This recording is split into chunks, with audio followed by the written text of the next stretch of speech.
Bismillahirrahmanirrahim. Assalamu alaikum viewers. Hope you all are well and good. Welcome to my channel Bio Exploration Hub.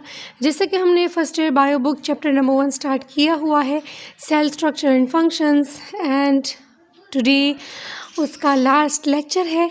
इस chapter में हमने sales को study करने के लिए जो साइंटिस्ट ने डिफरेंट टेक्निक्स यूज़ किए थे वो सारे पढ़ लिए हैं। उसके अलावा सेल्स में जब स्टडी उसकी की गई थी और उसमें डिफरेंट ऑर्गेनेलीज़ को डिस्कवर किया था, तो उनके फंक्शंस को, उनकी डिस्कवरीज़ को, उनके स्ट्रक्चर्स को हमने पढ़ लिया है। और तमाम जो सेल ऑर्गेनेलीज़ हैं, जो तमाम साइटोप्लाज्मिक ऑर्गेनेलीज़ हैं, उनको हमने पढ़ लिया है।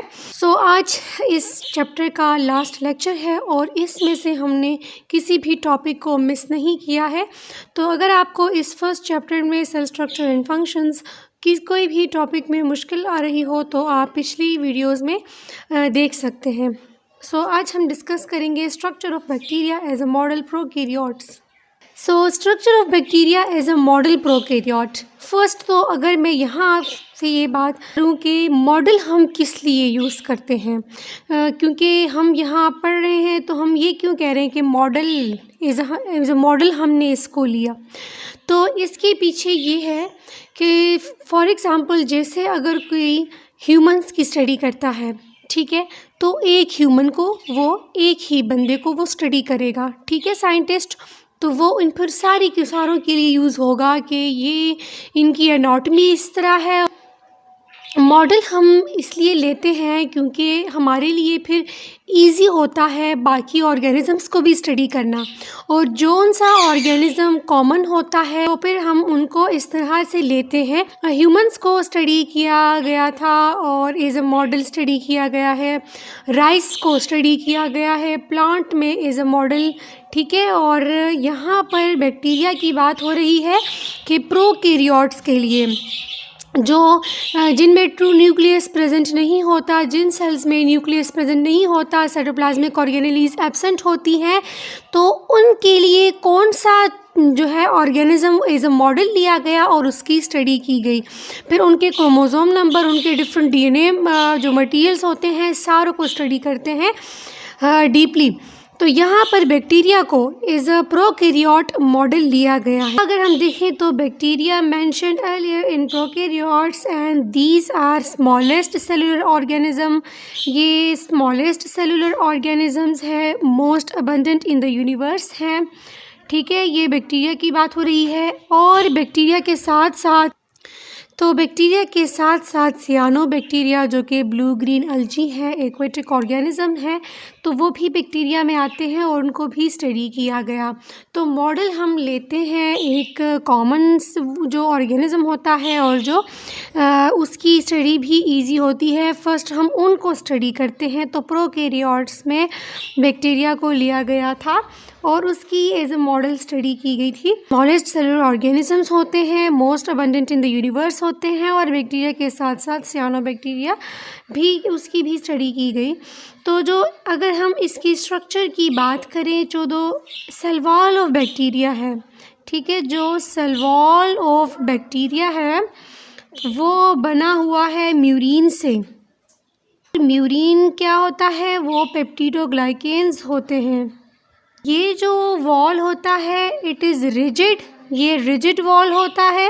Mind the shape of bacterium, ये जो म्यूरिन है इसके बेस पे ये जो है इसका सेल वॉल जो है, इसका स्ट्रक्चर रिजिड होता है, और स्ट्रक्चर की फॉर्मेशन में भी यही जो है हेल्प करता है म्यूरिन। इसके अलावा ये जो है it is also protect the cell from the osmotic lysis. यही म्यूरिन जो है सेल को प्रोटेक्ट करता है फ्रॉम ऑस्मोटिक लाइसिस।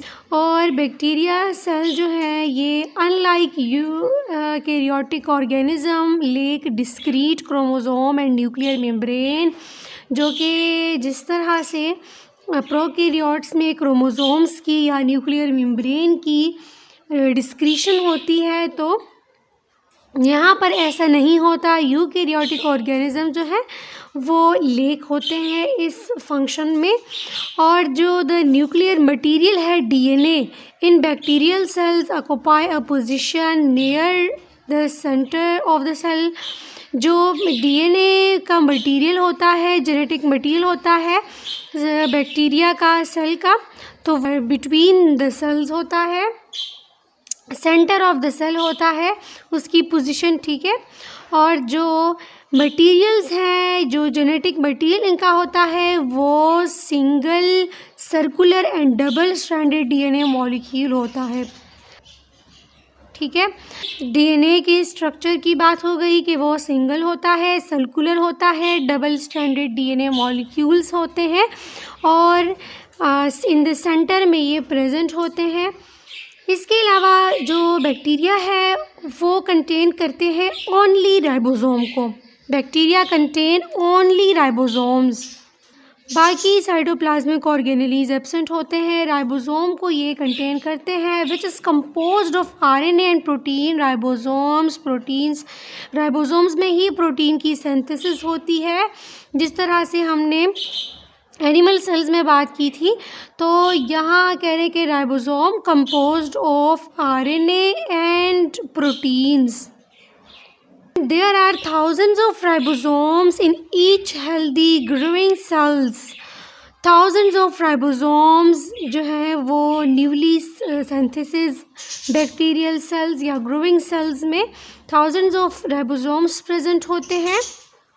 इसके अलावा इसकी रिप्रोडक्शन की बात करें तो यहाँ पर जो है इससे डीएनए की कैसे एक डीएनए दूसरे सेल में ट्रांसफ़र होता है। तो अगर हम रिप्रोडक्शन की बात करें तो सेक्सुअल रिप्रोडक्शन इनमें होता है। इन bacteria sexual reproduction in bacteria involve the exchange of DNA, so this process occur in 3 different ways. तो इनमें जो ये रिप्रोडक्शन इनकी होती है बैक्टीरियल सेल्स की थ्रू सेक्सुअल रिप्रोडक्शन होती है, बट इन 3 डिफरेंट वेज। तो उन 3 डिफरेंट वेज को अगर हम देखें तो फर्स्ट वन वाला जो वे है वो है कंजुगेशन। तो कंजुगेशन फर्स्ट वाला प्रोसेस है। कंजुगेशन को मैंने सिंपल वर्डिंग में यहाँ पर लिख लिया है, आप इसको भी इस बुक वाले की जगह पे लिख सकते हैं कि DNA is transferred from one bacterium to another after the donor cell pulls itself close to the recipient using a structure called a pilus. DNA is transferred between cells. क्या हो जाता है जब इनकी रिप्रोडक्शन होनी होती है तो जो ये बैक्टीरियल सेल होता है एक जो है वो एक जो सेल है वो एज अ डोनर काम करता है और दूसरा जो सेल होता है वो एज अ रेसिपिएंट काम करता है। मींस ये देता है और ये एक लेता है। तो क्या हो जाता है जो ये close to the recipient using a structure called a pilus, जो ये डोनर वाला होता है इसमें एक स्ट्रक्चर यहाँ पर बन जाता है पेलस इस तरह का।